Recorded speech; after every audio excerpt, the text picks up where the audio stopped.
Le congé paternité passe à 25 jours et avec les 3 jours de congé de naissance, cela permet au père ou à la personne qui vit avec la mère de s'arrêter 28 jours, voire 35 en cas de jumeaux ou de triplés. Mais pas si facile de s'y retrouver entre les jours qui deviennent obligatoires et ceux qui ne le sont pas, entre ceux qui se comptent en jours calendaires et les autres en jours ouvrables.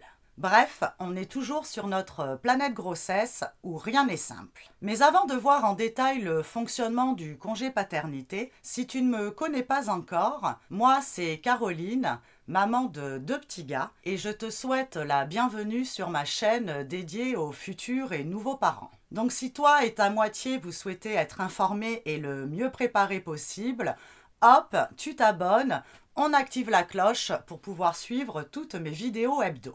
Revenons à notre sujet. Le congé paternité est le droit du père d'un nouveau-né de s'absenter de son travail en bénéficiant d'une indemnisation versée par la sécurité sociale. Pendant cette période, le contrat de travail est suspendu, mais le salarié touche des indemnités journalières versées par l'assurance maladie. La loi le rend pour partie obligatoire à compter du 1er juillet 2021. Voyons ensemble en détail comment tout ça s'organise. Commençons par savoir qui sont les bénéficiaires. Sont concernés par le congé paternité non seulement les salariés, mais aussi les demandeurs d'emploi, les stagiaires en formation professionnelle, les travailleurs non salariés ainsi que les professions libérales. Le droit au congé paternité et d'accueil de l'enfant est ouvert aux pères, mais aussi aux conjoints, aux compagnons et aux concubins pacsés de la mère.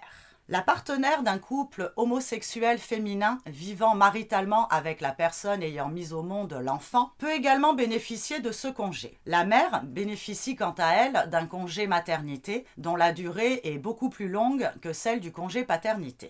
Mais quelle est la durée du congé paternité ?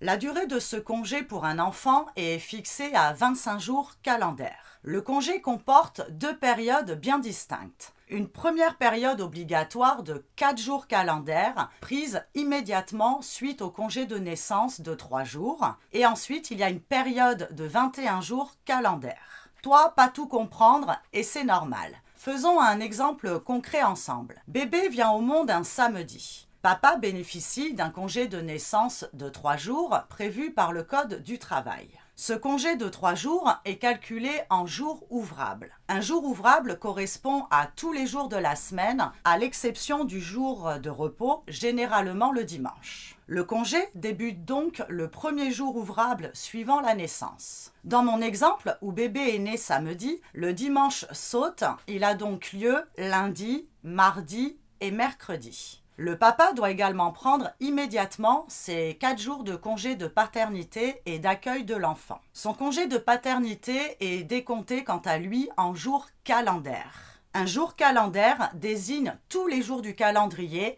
On compte les week-ends, les fériés, 365 jours par an. Du coup, papa a pris ses 3 jours ouvrables de lundi à mercredi, puis il enchaîne avec ses 4 jours calendaires, soit jeudi, vendredi, samedi et dimanche. Papa doit donc prendre un congé cumulé du lundi au dimanche. Le reste de son congé paternité, soit 21 jours, pourra être pris de manière fractionnée en 2 périodes d'une durée minimale de 5 jours chacune. Le papa a jusqu'au 6e mois de l'enfant pour poser son congé paternité.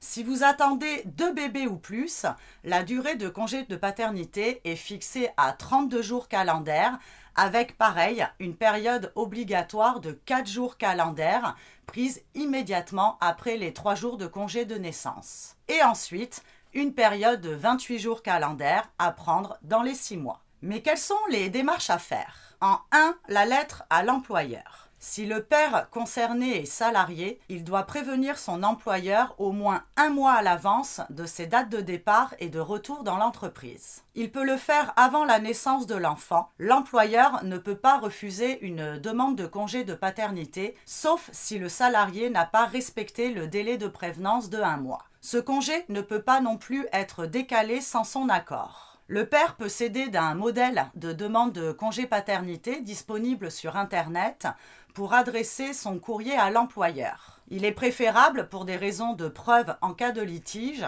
d'adresser cette lettre en recommandé avec accusé de réception. En 2, les documents pour l'assurance maladie. Tout d'abord, pour le papa de l'enfant, il doit adresser à sa CPAM soit la copie intégrale de l'acte de naissance de l'enfant, soit la copie du livret de famille mis à jour.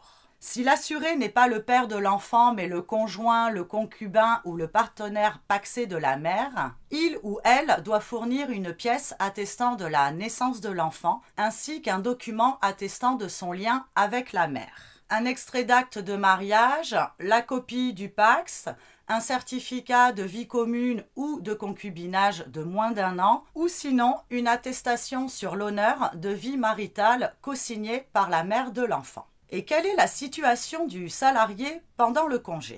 Le congé de paternité entraîne la suspension du contrat de travail. Le bénéficiaire du congé peut démissionner pendant cette période. Et à la fin du congé, le salarié retrouve son précédent emploi ou un emploi similaire assorti d'une rémunération au moins équivalente. Pendant le congé de paternité et d'accueil de l'enfant, le salarié ne peut pas être licencié.